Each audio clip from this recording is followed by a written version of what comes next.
This adventurous story begins in 285 BC, showing the vast kingdom of a great Macedonian king named Philip. The story introduces King Philip's son, who was born at this time, a child he lovingly named Alexander. King Philip deeply wished for his son to one day take over and rule his kingdom. Alexander's mother, Olympias, was highly skilled in the art of magic. She told Alexander many stories and gave him some knowledge of the mystical arts. The people of the kingdom believed that Alexander was not actually King Philip's son but rather the child of the god Zeus, destined for greatness. As Alexander's life progressed, we are introduced to Ascension, his closest companion and dear friend. Alexander had been playing and growing up alongside Ascension since childhood. Their relationship evolved into something deeper, revealing a unique bond between them, with emotions that would never fade. To educate Alexander and the noble children of the kingdom, King Philip invited great teachers who provided knowledge about the empire and the surrounding lands. This was meant to prepare the young heirs for their future responsibilities. One day, many horses were brought into the kingdom for sale. The warriors and children examined them, but among them was one horse unlike any other. It immediately captured everyone's attention. However, no one was able to control the horse. Even King Philip, a mighty warrior, could not tame it. Seeing this, he declared that the horse was untamable and should be sent away. Alexander had been observing everything and quickly intervened. He stopped his father and declared that he would control the horse. King Philip tried to warn him, but Alexander confidently approached the wild horse. Onlookers feared for his safety, cautioning the king that the horse might kill his son. However, when Alexander reached the uncontrollable horse and gently touched it, something unexpected happened. The horse calmed down and was suddenly under his control. Alexander not only tamed the unique horse but also began riding it. Everyone in the kingdom was shocked. After all, many skilled warriors had failed to control the horse, yet young Alexander had succeeded against all expectations. Seeing this, King Philip was overjoyed. He realized that his son was just as brave as he was. Philip's admiration for Alexander grew even stronger. From that moment, Alexander became famous throughout the kingdom. Due to his incredible skill, Alexander asked his father to let him keep the extraordinary horse. King Philip agreed, and Alexander lovingly named the horse Ascension. Ascension obeyed Alexander completely and stayed by his side at all times. Later, King Philip took Alexander to several ancient caves, which contained inscriptions and paintings of legendary warriors like Hercules and other great heroes. Philip would tell Alexander stories of these warriors, hoping to inspire him with courage and ambition. Alexander, fascinated by these tales, declared that he too would grow up to become a great warrior, with his own legendary stories written in history. King Philip, however, warned him that greatness was not easy to achieve. It required sacrifices and extraordinary deeds. Alexander was ready for the challenge. But then, his father gave him one more crucial piece of advice: beware of women. They are more dangerous than your greatest enemies and can distract you from your true goal. This meant that Alexander was expected to avoid relationships with women, as his father believed it would be in his best interest. As time passed, Alexander grew older and acquired many skills. Years later, we see a major turning point. King Philip was getting married again. His belief was that by expanding his lineage, his kingdom would be secured for future generations. During the wedding, the uncle of Philip's new bride insulted the kingdom. He even spoke badly about Alexander's mother, Olympias, causing great humiliation. This event marked a significant moment of tension in Alexander's life. Alexander could not control his rage and lunged at the uncle, attempting to humiliate and attack him. However, King Philip, furious at his son's actions, intervened and ordered Alexander to leave the gathering. Despite his strength and skill, Alexander was beginning to develop a dangerous arrogance. As Philip moved forward in anger, he stumbled and fell. Seeing this, Alexander mockingly questioned his father, "How will you conquer Asia like this? How will you protect your people in battle?" King Philip, deeply offended and enraged, decided to exile Alexander from the kingdom. This devastated Alexander. Where would he go, leaving behind his family and home? Not long after, King Philip was mysteriously assassinated. No one knew who was responsible, and even Alexander remained in the dark. With Philip gone, the kingdom was left without a ruler. The people and nobles gathered and unanimously decided to crown Alexander as the new king. A throne he had expected to receive years later was now his much sooner than planned. As the new ruler, Alexander wasted no time. He strengthened his army and began his campaign to conquer nearby territories. His strategies were brilliant, allowing him to quickly expand his empire. Soon, he had conquered lands in North Asia and even reached Egypt. Alexander firmly believed that no one had been born who could defeat him. He was determined to achieve whatever he set his mind to. Then came his first major battle against a powerful empire, the Battle of Babylon, where King Darius of Persia stood against him with hundreds of thousands of soldiers. Despite being outnumbered, Alexander did not waver. He personally devised a brilliant battle strategy. Instead of attacking from a single direction, he ordered his army to split into multiple divisions, launching a coordinated assault on the enemy forces. As the battle began, Alexander's plan started working perfectly. His army moved strategically, overwhelming the Persians from multiple sides. The great conquest had begun.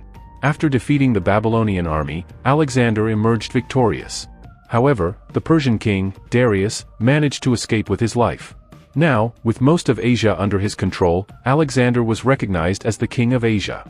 But for him, true victory would only come when he captured and killed Darius. Only then would he be the undisputed ruler. One of Alexander's most admirable qualities was that he treated the people of conquered territories with respect. Unlike other conquerors, he never imposed his rule harshly or tried to oppress them. Instead, he ensured their rights were protected, which made him respected even by the people of rival kingdoms. Alexander's vision was to create a vast empire where no one had to suffer tyranny. Most of Asia was now under his rule, and if he continued expanding at this pace, many believed he could one day rule the entire world. People had faith that his reign would bring safety and prosperity. One day, Alexander made a surprising announcement, one that left many of his followers deeply shocked. He declared that he would stay in Babylon and marry a local woman to expand his lineage. He had already chosen his bride, and preparations for the wedding had begun. This decision confused many. Why would a great king like Alexander marry an ordinary woman from a small kingdom? Many believed that if he wanted to marry, he should choose a royal princess. Some speculated that this move was a strategic alliance to strengthen his ties with the local people. However, since the king had made his decision, no one dared to oppose him. Finally, Alexander married the unknown woman, and most people reluctantly accepted it, except his mother, Olympias. Olympias strongly disapproved of her son's marriage. She believed that as members of a royal bloodline connected to the gods, Alexander should only marry within noble families. She feared that by marrying a commoner and having children with her, the purity of their divine lineage would be lost. She urged Alexander to return home and reconsider his decision. But by this time, years had passed, and Alexander was content in Babylon with his wife. Yet, despite settling down, his ambition never faded. His ultimate dream was to conquer every kingdom on earth and unite them under his rule. He wanted to become a legend, like the great warriors whose names were immortalized in history. With this vision in mind, Alexander continued strengthening his army, preparing for his greatest conquest yet. No matter how long it took, he was determined that one day, the entire world would be under his control. Alexander believed that if a cruel ruler took control over all these kingdoms, he would ruin the lives of the people.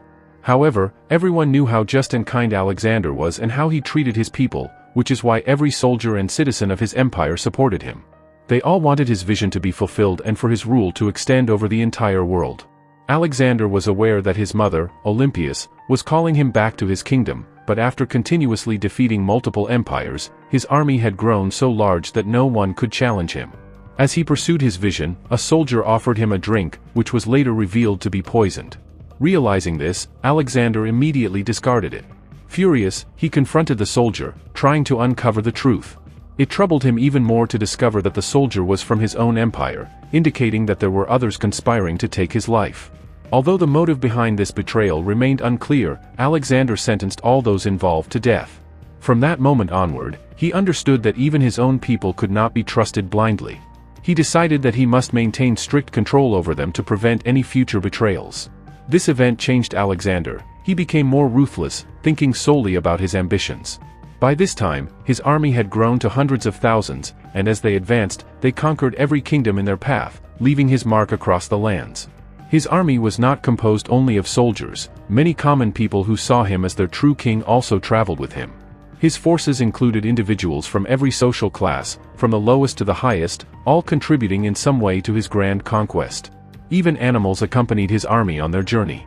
Continuing to march forward, Alexander conquered numerous states and firmly believed that if he continued like this for years, there would be no place left on earth beyond his rule. He instilled this belief in his soldiers as well. As they traveled, they reached massive mountain ranges connected to the Hindu Empire, which stretched far and wide. Although Alexander ordered his troops to advance, they struggled with the extreme cold of the region, finding the harsh climate difficult to endure. The water in the region was incredibly clear, and the environment was unlike anything Alexander and his soldiers had ever experienced. However, this unfamiliarity made his troops uncomfortable. Despite these challenges, Alexander, with the help of his comrades, managed to take control of several territories within the Hindu Empire. But after some time, even his soldiers began expressing their exhaustion and insisted on returning home, no matter the cost. They were physically and mentally drained, urging Alexander to retreat, believing that if they survived now, they could fight future battles with ease. However, Alexander was desperate to fulfill his vision as soon as possible, so he insisted on moving forward. Many soldiers started calling him selfish, as he seemed to be thinking only about himself. Yet, ignoring their concerns, Alexander continued his advance, further exploring the Hindu Empire. He believed no one could defeat him, but within this region, there was a powerful king named Porus, who commanded a formidable army. Porus was determined not to let Alexander take over his kingdom so easily. As a result, a fierce battle broke out between Porus's army and Alexander's forces. Porus's soldiers were highly trained and equipped with deadly weapons, which they used to launch relentless attacks on Alexander's troops. Many of Alexander's comrades were killed, and even Alexander himself was struck by an arrow during the fight. Though he did not die, he was seriously wounded. Seeing the heavy losses his army suffered, Alexander finally made the difficult decision to retreat, realizing that they could not win this battle for now. His soldiers agreed, feeling relieved that their struggle was coming to an end. They took a mountainous route to retreat, making their way back. This was the first time Alexander had ever withdrawn from a battle. Until now, he had always emerged victorious in every war he fought. The thought of losing was unbearable for him. After a long journey, Alexander and his remaining troops finally returned to Babylon. The people of Babylon rejoiced at his return after so many years. It had been a full year since Alexander had left Babylon, and only now did he realize the great mistake he had made by ignoring the advice of his soldiers. He had lost nearly a quarter of his army, warriors who were crucial for the protection of his empire. Alexander began to feel a sense of insecurity, realizing that there were warriors even stronger than him across the world.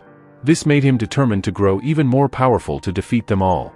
After that moment, he married 2 more times, believing that having more children would help him secure his empire and strengthen his legacy. He was unwilling to let go of everything he had built. One day, however, Alexander's childhood friend, Hebion, fell seriously ill. Alexander was extremely close to Hebion, as they had spent their early years together. In an attempt to save him, Alexander summoned a doctor who tried his best to treat him.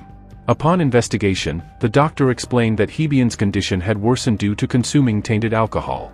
At the time, many alcoholic drinks were mixed with harmful chemicals, leading to severe health problems. The doctor reassured Alexander that Hebion would recover soon and advised him not to worry. However, just a few days later, Hebion passed away. Alexander was devastated. He broke down, weeping for his dear friend. Overcome with grief and rage, he blamed the doctor for Hebion's death and sentenced him to execution. Still, deep inside, Alexander couldn't shake off his suspicions. He doubted that his friend had died merely from drinking toxic alcohol. Instead, he believed that someone from within his own family had plotted against Hebion. His first suspicion fell upon his first wife, Sarah. Driven by anger, Alexander confronted Sarah and accused her of murdering his closest friend. Without waiting for an explanation, he began attacking her in a fit of rage. Sarah remained silent at first, which only convinced Alexander further that she was guilty. He grabbed her by the throat, ready to kill her.